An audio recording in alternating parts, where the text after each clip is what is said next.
Žemės gelmėse ir ant žemės. Iš pirmo žvilgsnio Žemės sausumos masyvai atrodo labai stabilūs. Tačiau iš tiesų jie visą laiką juda. Po matomų Žemės paviršiaus sluoksnių daug vyksmų. Kartais karšte akmenys arba vanduo iš Žemės vidaus išsiveržia į jos paviršių. Žemės skersmuo yra apie 12 700 km ilgio. Tai yra dvigubai daugiau nei atstumas nuo Berlyno iki Niujorko. Mūsų planeta sudaryta iš kelių sluoksnių. Pačioje išorėje yra Žemės pluta, ant kurios mes gyvename.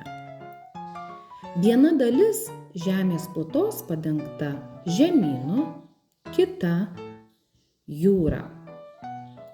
Po Žemės pluta yra Žemės mantija iš karštos, tankios uolienos. Ją stipriai spaudžia išorinio sluoksnio svoris. Dar giliau Žemėje, aplink vidinį branduolį, kunkuliuoja karštas skystas metalas. Šis branduolys yra kietas, o jo temperatūra siekia iki 6000 laipsnių Celsijaus.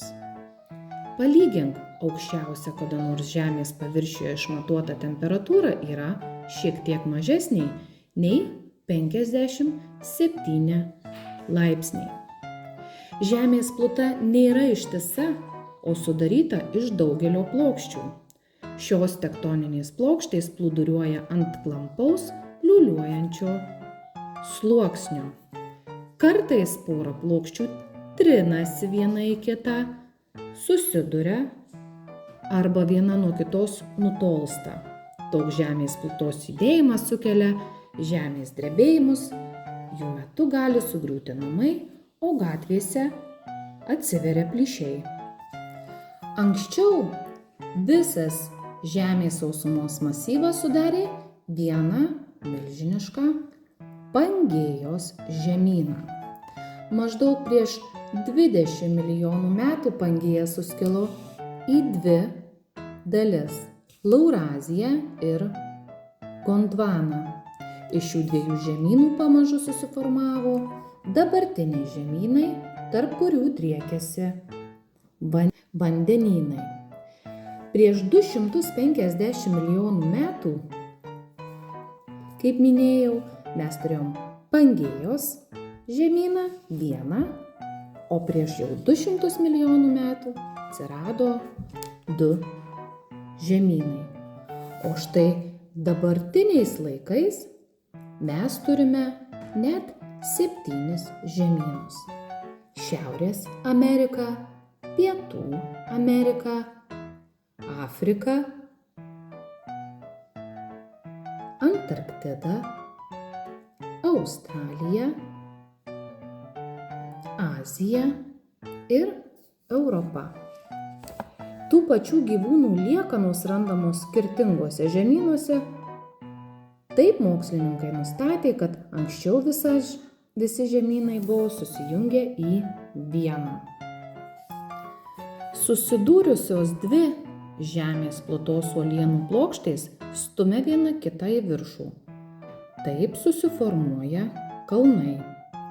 Be sausumoje esančių kalnų, tokių kaip Alpės, daug kalnų yra ir jūrų dugne.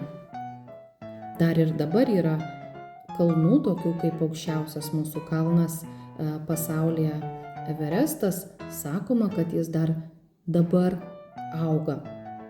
Būtent dėl to, kad vienas kitą stumia plokštės ir taip kalnas vis dar stiebiasi į viršų. Susidūrus plokštėms uolienos stumia ir žemyn, ir stumiamos ir aukštyn. Žemės uolienas formuoja ir klimatas. Dažnai Atskeldami mažas nuolaužas, jas ardo vėjas bei ledas arba išgraužia vanduo. Per ilgą laiką taip susiformuoja tarpekliai ir urvai. Šiaurės Amerikoje Kolorado upė uolienų išgraužė milžinišką didįjį kanjoną. Viename Čilės ežere vanduo per tūkstančius metų suformavo nuostabiausius Marmoro urvus. Išsiveržus ugnikalniui iš žemės gelmių trykšta karšta, skysta uoliena. Kunkuliuojanti uolienų masė vadinama magma. Žemės paviršių pasiekusi magma vadinama lava. Kai kurie ugnikalniai išsiveržia kelis kartus per metus, kiti tik kartą per 500 metų. Požeminis vanduo taip pat gali labai įkaisti, kai jis patirdamas spaudimą fontanų pavidalu ištrykšta į žemės paviršių, tai vadinama geizeriu. Tačiau yra ir tokių karštųjų versmių, kurių vanduo į paviršių prasiskverbia be spaudimo. Dirvožemis. Išoriniai mūsų planetos sluoksniai dengia dirvožemis. Jis susideda iš uolienų ir ilgainiui suirusių negyvų augalų ir gyvūnų liekanų. Dirvožemio sandara skirtingose žemės vietose labai skiriasi. Pelkių dirvožemyje yra ypač daug smulkių augalų detalių. Čia vanduo nuteka, todėl formuojasi stori drėgni durpių sluoksniai. Ir priešingai, smėlingame dirvožemyje negyvų augalų beveik nėra, todėl jame kaupiasi mažiau vandens. Dirvožemį iš prigimties sudaro daug smulkių sudėtingų dalelių vadinamų mineralais. Keliems mineralams vienam su kitu susijungus formuojasi uolienos. Atskiri dirvožemio sluoksniai taip pat vadinami horizontais. Mūsų Žemė gali pasigirti įvairiais gamtos rekordais. Ilgiausia pasaulyje kalnų grandinė yra Pietų Amerikos Andai. Jie driekiasi apie 7500 kilometrų. O didžiausia pasaulio sala yra Grenlandija, kurios plotas didesnis nei 2 milijonai kvadratinių kilometrų. Yra, kaip minėjau, didžiausia Žemės sala. Nilas yra neįtikėtinų 7000 kilometrų ilgio upė. Jis teka per Afriką ir Egipte įteka į Viduržemio jūrą.